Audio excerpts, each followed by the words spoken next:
قرآن میگه یعقوب برای یوسف گریه کرد. یعقوب پیغمبر، یوسف پیغمبر. یعقوب میدونست یوسفش کجاست، میدونست سالمه، میدونست در کاخه، میدونست مشکل ندارد، پیغمبر خدا بود، میدونست و گریه میکرد. و ما که نمیدونیم یوسف فاطمه کجاست، ما چقدر باید گریه کنیم؟ ما که باید بیشتر از یعقوب گریه کنیم. که آدرس مهدی رو بلده بگه کجاست پسر فاطمه؟ ابرز با امزی تو با آقا کجایی؟ عزیزون علی ان ارى الخلق ولا ترا، سخت بر من حجت ابن الحسن، همه رو ببینم تو رو نبینم. گریه هاتون رو برای مهدی بکنید، اشکاتون رو برای پسر فاطمه بریزید. مهدی غریبه، مظلومه، برای یوسف زهرا ناله کنید، اشکاتون رو بیمه مهدی کنید. قرآن داره با مثال یوسف و یعقوب یاد ما میده.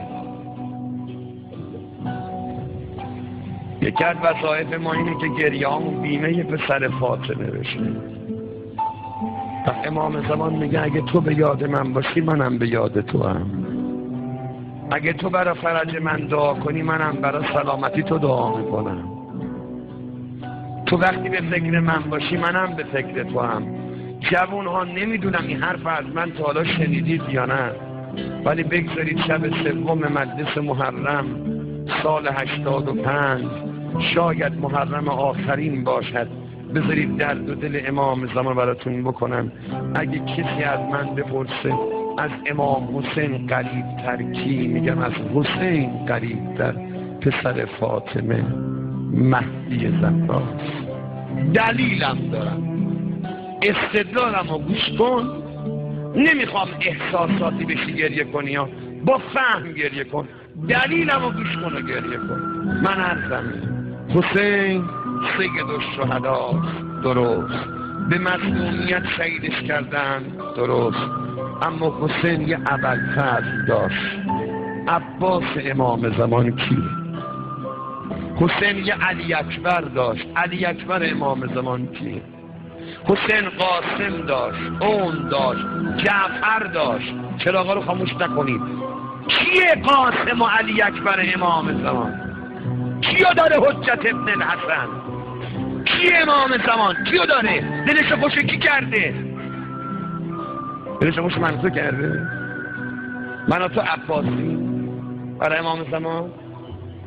یه استدلال دوم، از پیغمبر تا تولد امام زمان 255 سال طول کشید.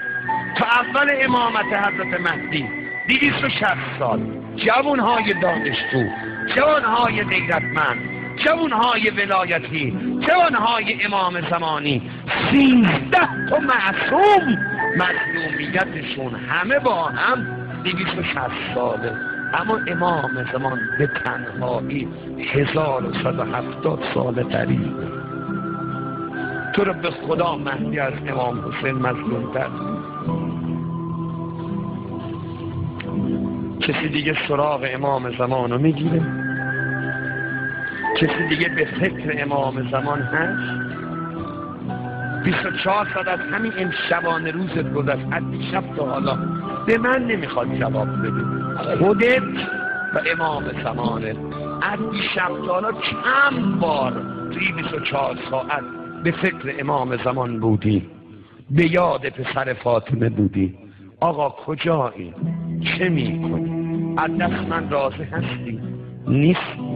امام زمان دلش خوش من شما بکنه؟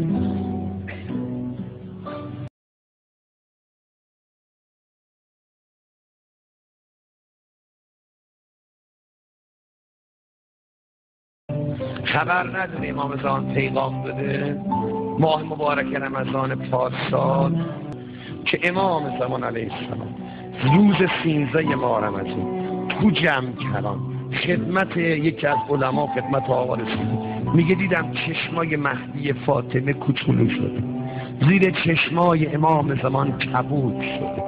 گفتم آقا چرا به این روز افتادیم؟ فرمود از بس شیعه ها گناه میکنند و من اذیت هم میکنم. من از دست شیعه هم به این روز افتادم. من از سنی ها توقع ندارم. این کلام امام زمان. من از زرتشتی ها و بهایی ها و مسیحی ها و یهودی ها توقع ندارم. من از بودایی ها و هندوها توقع ندارم. از بچه شیعه های خودم توقع دارم. شما که معتقدید ابن الحسن میگید امام زمان تو کار هست، شما چرا گناه میکنید؟ شما چرا معصیت میکنید؟ شما چرا چشماتون آلوده شده؟ شما چرا شکماتون پر از حروم شده؟ شما چرا با کاسبیاتون قلب مهدی رو میشکنید؟ شما چرا رباخور و نزول خود شدید؟ شما چرا اینقدر آمار طلاقتون رفته بالا؟ شما چرا آبرومند امام زمان رو تو دنیا میبرید؟ امام زمان از دست من و تو دلش خونه، از دست من و تو، نه از دست سنی ها، نه از دست بهایی ها. اونا که مال امام زمان میشن، مثلا کاری با حجت ابن الحسن. امام زمان میگه هی میگی ابن الحسن گناه میکنی؟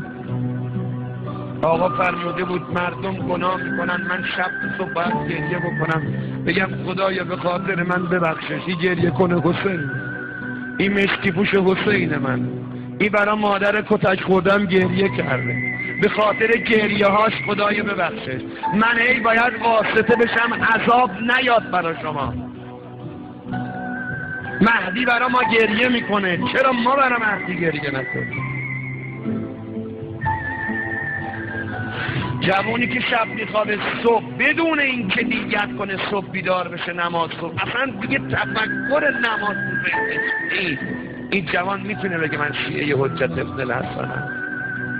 حالا یه جوانی شب میخوابه به نیتی که صبح بلند شه نماز صبح بخونه، بیدار میشه بینه مثلا 9 صبح، نیت داشته و خوابیده بیدار نشده، کوک کرده موبایلشو بیدار نشده، زنگ کوک کرده و بیدار نشده. خب النوم اخل موت، آقا میخوابه بدون اینکه نیت کنه صبح بلند میشه 2 رکعت نماز بخونه، بعد از نماز بگه خدایا به حق این نماز صبح فرج آقامو برسون. این جوانی که نه اهل نماز، نه اهل خدا، نه اهل تهجده، خودشو شیعه مهدی میدونه، این قلب امام زمان تیکه تیکه نمیکنه؟ دختر شیعه که با مانتو میان، چادر فاطمه گذاشتی کنار، حالا که دیگه مانتو تموم شد، با پیرن و شلوار دارن میان تو جامعه. گرسش حیا، اگه یه نصف حیا هم این جامعه بود، اون نصف هم دیگه نیست. و این خانمی که غزک کرده دوزک کرده خودش درست میکنه، میاد تو کوچه میته میده جلو نامحرما. دختری که تا چشمش بیفته به یه جوان نیشش تا پناگوشش بازه، با چشمش داره هرزگی میکنه. این دختر شیعه قلب مهدی رو تیکه تیکه نمیکنه. این زنی که 7 قلم آرایش میکنه تو مجلس نامحرما میاد، این سیلی به حجت ابن الحسن نمیزنه. امام زمان دست کی دلش خونه؟ دست مسیحیا، یهودیا، یا چاپ شیعه مثل من شما؟ گریه کنید برای امام زمانتون، توبه کنید با گریه کردنتون برای خون امام زمان.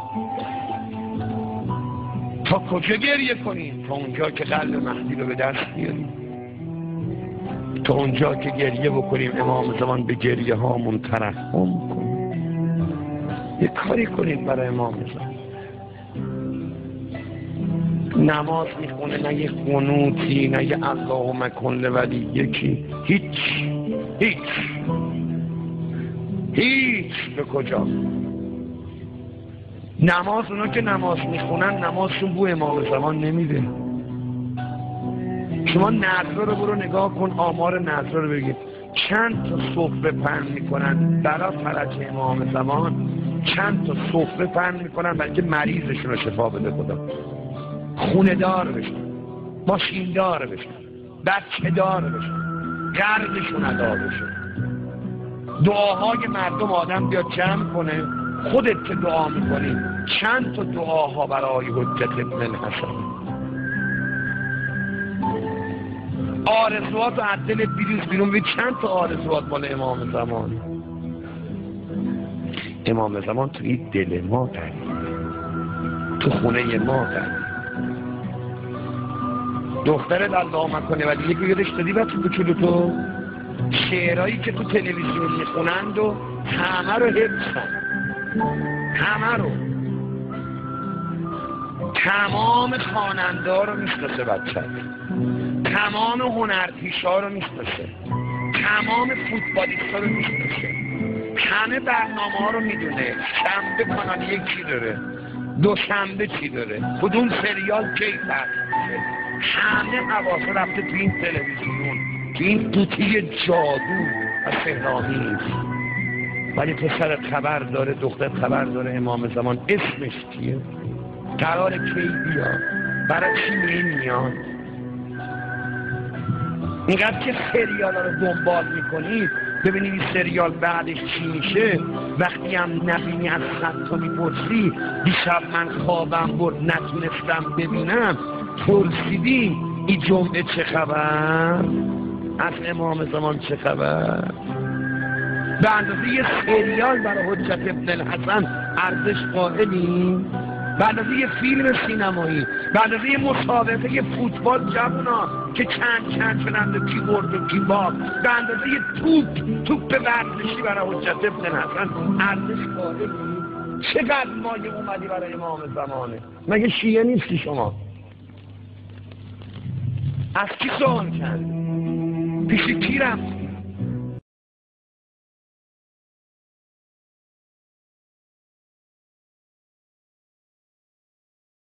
خدا رحمت کنه مرحوم آیت الله حلبی را،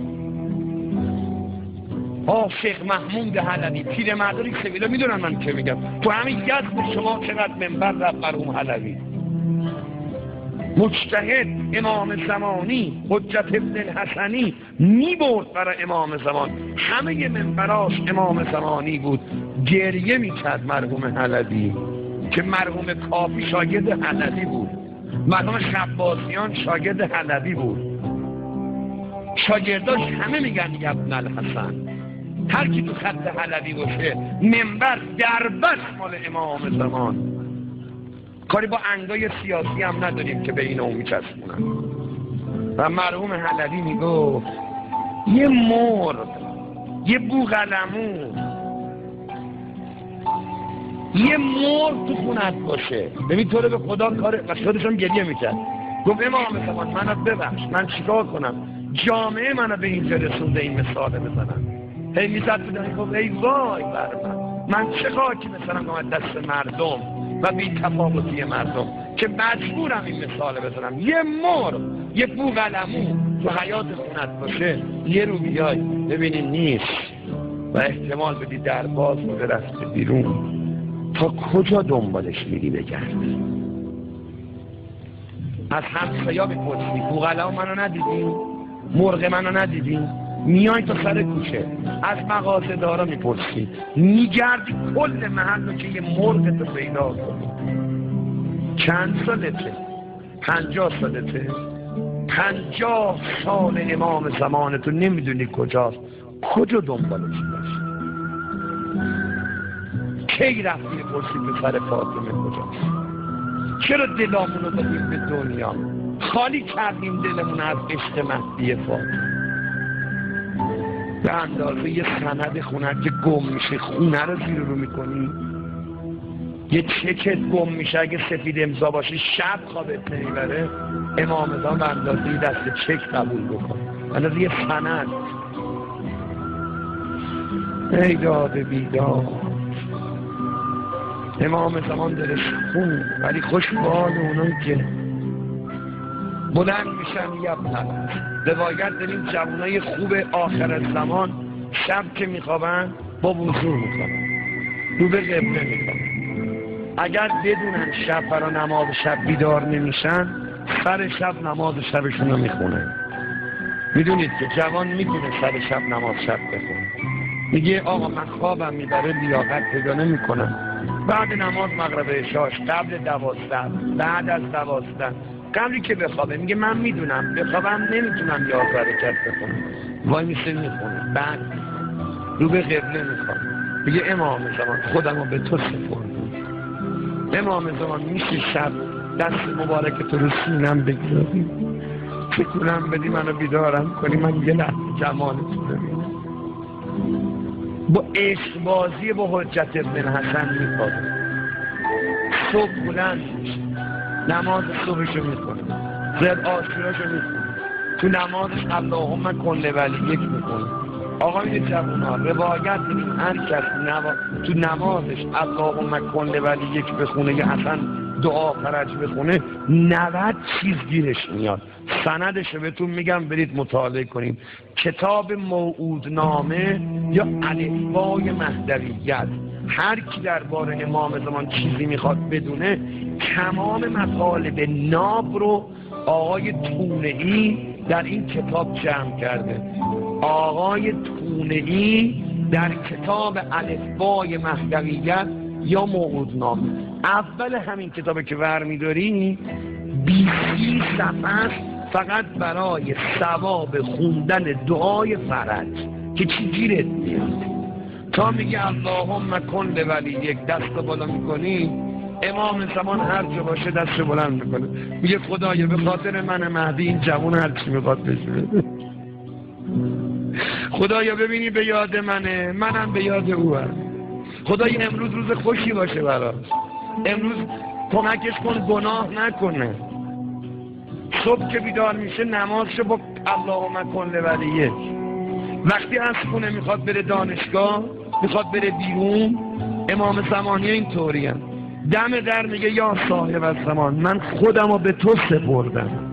آقا خودت میدونی خیابونا چه خبره، آقا خودت میدونی تو این پیاده روها چه خبره، آقا میدونی زنها امروز تو جامعه دارن چه میکنن، آقا میدونی توی دانشگاه ها چه خبره، آقا خودت میدونی هر کی بخواد ایمانش رو حفظ کنه خیلی سخته. آقا من نمیخوام گناه کنم، تو کمکم کن، تو دست منو بگیر. اگر خودتو به امام زمان بسپاره امام زمان دستتو میگیره، بخوای گناه نکنی امام زمان دستتو میگیره.